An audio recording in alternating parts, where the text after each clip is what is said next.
Depuis décembre 2021, les bourses mondiales sont en crise à cause des nombreuses incertitudes économiques, monétaires et géopolitiques mondiales. Bien que la levée des restrictions sanitaires ait donné lieu à une euphorie quant à la perspective de la réouverture économique, l'inflation fait des ravages, les taux directeurs des banques centrales commencent à augmenter, le rendement des obligations s'améliore et la guerre en Ukraine, au-delà de la catastrophe humanitaire énorme, déstabilise l'économie mondiale, crée une envolée du prix des matières premières et de l'énergie et a des conséquences à long terme qui sont encore inconnues mais qui seront certainement profondes. Face à ces nombreuses incertitudes, les investisseurs essayent d'analyser la situation de manière rationnelle afin d'adopter des stratégies d'investissement qui sont adaptées à la situation. Aujourd'hui, je souhaite partager l'analyse de la société de gestion d'actifs BlackRock qui gère plus de 10 000 milliards de dollars d'actifs à travers le monde. C'est donc l'une des sociétés de gestion les plus influentes dans le monde de l'investissement et il est toujours intéressant de prêter attention à leurs analyses et à leurs recommandations.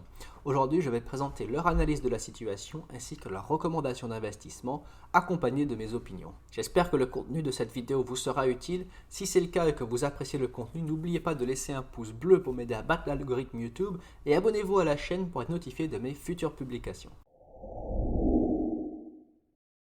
L'année 2022 est particulière à bien des égards. Entre la levée des restrictions sanitaires, l'importante correction sur les bourses mondiales, la chute drastique des actions de la technologie, l'inflation galopante, le monde est maintenant confronté à l'un des pires conflits militaires sur le sol européen depuis la guerre de Yougoslavie en 1999 et plus largement depuis la Deuxième Guerre mondiale de 1939-1945. Au-delà du coût très important du conflit qui oppose la Russie à l'Ukraine, BlackRock note que les conséquences immédiates sont très importantes et vous le savez tous, il y a l'envolée du prix du baril qui a augmenté de plus de 50% par rapport à l'année dernière. BlackRock a donc bien conscience de l'importance du prix de l'énergie sur l'économie mondiale et la société note d'ailleurs que la guerre en Ukraine crée donc un choc supplémentaire, donc une choc du prix de l'énergie qui vient s'ajouter à un choc existant qui est la disruption des chaînes d'approvisionnement à cause de la pandémie, ce qui va créer une inflation plus forte que prévu et une croissance économique en berne au cours des prochaines années.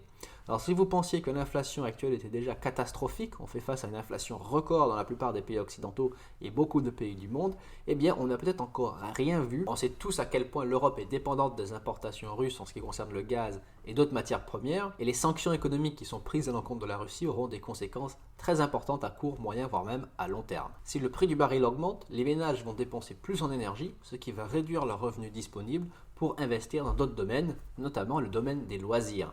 Cela veut dire que beaucoup d'entreprises vont avoir des revenus en baisse, des profits en baisse, et leur attractivité en bourse va donc baisser, ce qui pourrait entraîner les marchés dans une baisse au cours des mois et des années à venir. En effet, si le prix des matières premières augmente, les entreprises vont être obligées d'augmenter leurs prix, ce qui va encore une fois faire baisser leurs ventes, du moins pour les entreprises qui ne sont pas dans des secteurs considérés comme essentiels. Ce qu'il faut donc retenir, c'est que l'augmentation des prix va entraîner une croissance plus faible, ce qui aura un effet négatif potentiellement sur la bourse. La flambée du prix des matières premières et de l'énergie crée une deuxième incertitude très importante. Comment les banques centrales vont-elles pouvoir combattre l'inflation sans précipiter nos économies dans une récession ? Avant même que le conflit en Ukraine éclate, l'inflation était déjà une préoccupation énorme des banques centrales occidentales et celles-ci se préparaient à lutter contre l'inflation en augmentant progressivement leur taux directeur au cours des 2-3 prochaines années à venir. Maintenant que l'inflation est encore plus importante et que les incertitudes ont été exacerbées par le conflit, elles sont confrontées à un double dilemme. D'une part, elles pourraient augmenter les taux directeurs de manière plus rapide que prévu afin de lutter contre l'inflation, au risque de précipiter l'économie mondiale dans une récession importante. La deuxième option consiste à augmenter les taux d'intérêt de manière moins importante que prévu, ce qui aurait pour conséquence malheureuse de laisser l'inflation s'envoler et créer potentiellement une hyperinflation. Alors aucune des deux solutions n'est idéale et on a l'impression pour l'instant que les banques centrales se penchent vers la deuxième solution qui est de laisser l'inflation s'envoler afin de ne pas créer une récession économique. La conséquence pour la bourse de cette décision est que finalement, le fait de laisser l'inflation s'envoler et ne pas augmenter les taux de manière trop importante, cela peut être donc bénéfique pour les marchés boursiers qui pensaient justement qu'il allait avoir une augmentation des taux beaucoup plus importante. C'est pourquoi finalement les marchés boursiers vont peut-être se comporter mieux que prévu. Alors une fois ce constat établi, BlackRock nous donne ses conseils d'investissement. Le premier conseil de BlackRock, c'est un conseil que je partage également, c'est qu'il faut réduire le risque auquel les portefeuilles sont exposés et éviter la spéculation. 2020 et 2021 ont été marqués par une euphorie énorme sur les marchés financiers et notamment sur les actions de la technologie spéculative. Beaucoup de gens mettaient beaucoup d'argent dans des entreprises qui promettaient des ventes et des profits futurs, mais qui en l'état actuel sont souvent déficitaires et donc ont parié sur l'avenir parce qu'il y avait beaucoup d'argent qui coulait à flot sur les marchés financiers. Maintenant que les taux d'intérêt commencent à augmenter et que le rendement des obligations s'améliore, beaucoup d'investisseurs se tournent vers des actifs plus défensifs, surtout au vu des instabilités géopolitiques, économiques mondiaux. C'est pourquoi la deuxième recommandation de BlackRock, c'est une recommandation que je partage également, c'est de privilégier les investissements sur les valeurs défensives, notamment sur les actions à grosse capitalisation boursière, c'est-à-dire il faut privilégier les investissements d'entreprises qui sont leaders de leur industrie et qui ont la capacité de répercuter l'augmentation du prix des matières premières et de l'énergie dans le prix de leurs produits et de leurs services, sans que cela diminue de manière trop importante leurs ventes. C'est ce qu'on appelle les entreprises qui ont un pricing power, un pouvoir d'établir les prix. Les entreprises qui n'ont pas ce pouvoir de répercuter l'augmentation du prix des matières premières et de l'énergie dans leurs produits et leurs services verront leurs ventes baisser et donc le cours en bourse de ces entreprises risque de souffrir. Il faut donc privilégier les secteurs défensifs des biens de consommation essentiels.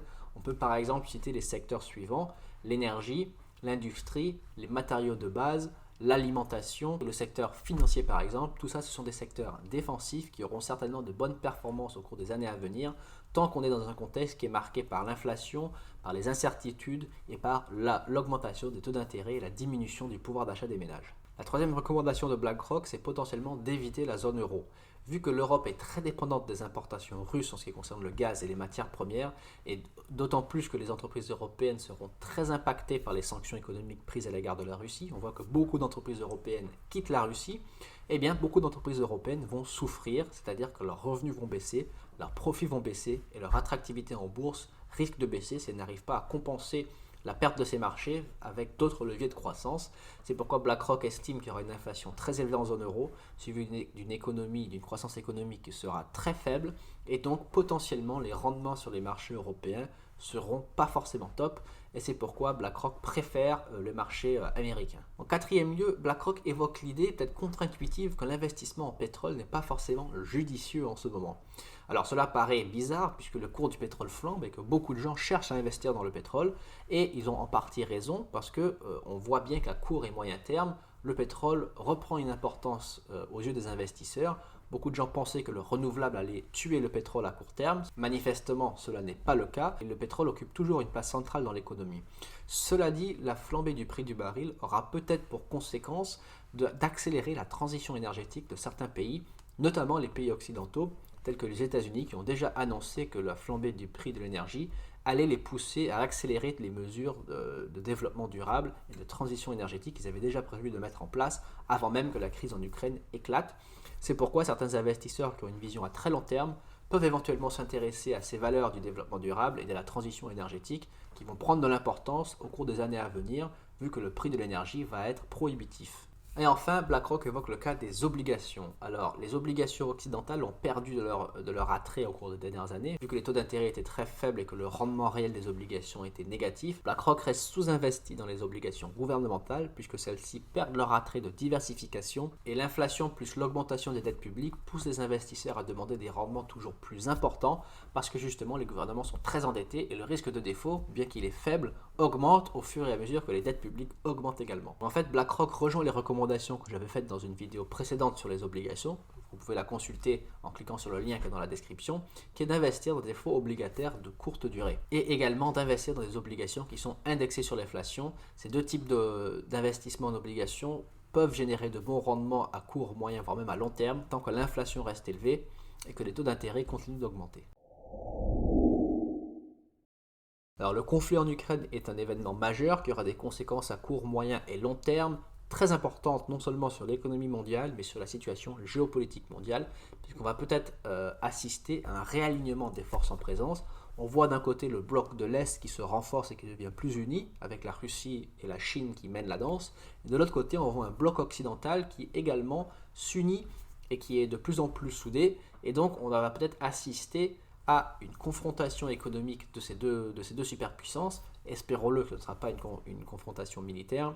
Et on voit également que les autres pays sont en train de voir de quel côté ils vont se ranger.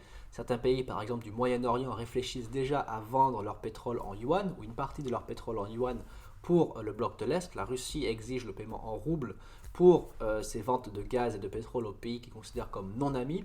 Donc on peut voir peut-être que l'hégémonie du pétrodollar est en train d'être affectée et on ne sait pas encore comment tout cela va s'organiser à court et moyen terme.